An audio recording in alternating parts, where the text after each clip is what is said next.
The whole world smiles with you. When you're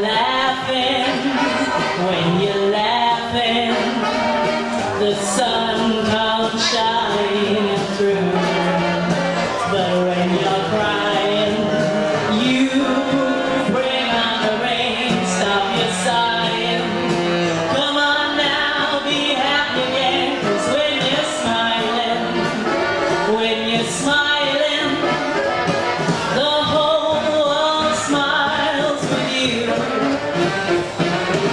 So this is a nice handy one for me to start off with, to check who's awake and who's paying attention and who's going to join in with a sing-along. So I'm going to do a sing-along next.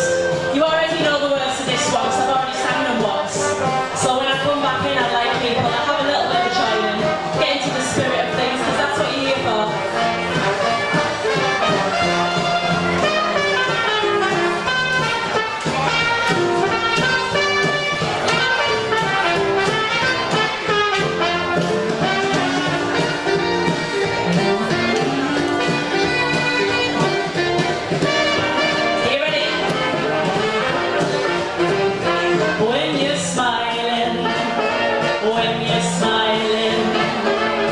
The whole world smiles with you. When you're laughing, the sun comes shining through. But when you're crying, you bring on the rain to stop your sighing. Come on now, be happy again, 'cause when you're smiling, the whole world smiles with you.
Morning folks, we are the Darwin Transport Trust.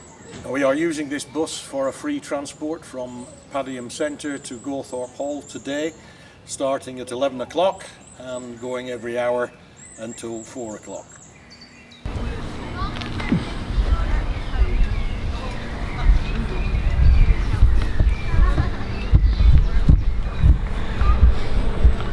If the engineers aren't about, the infantryman has got to clear that ground. Take their entrenching tool,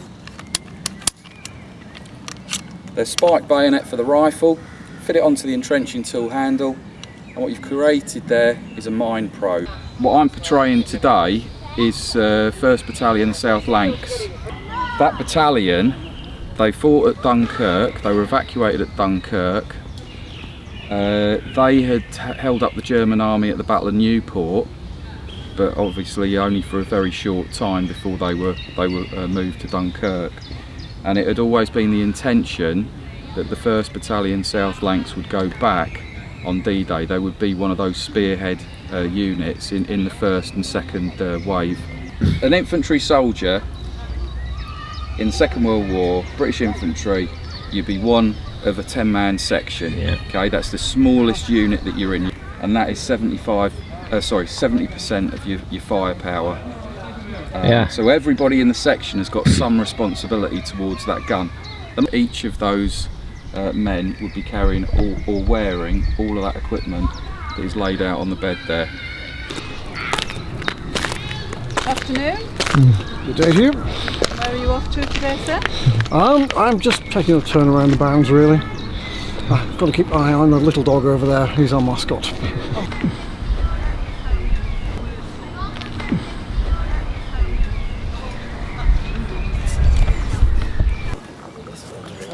Amazing. 2-3 inches up above the soil, you need a cane. Is that all right? Yep. Good luck. Well, I joined the army, I volunteered. I lived in Edinburgh and I joined and I ended up in a Scottish regiment, the Black Watch. But I did battle training with them, but I was too young for overseas service.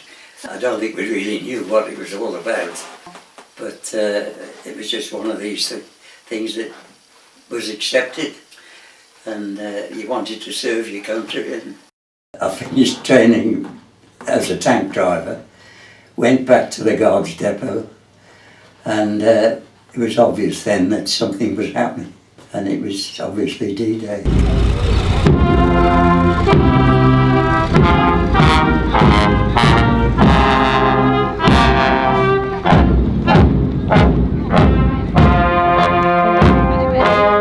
There's a big build-up on the south coast and there were troops everywhere.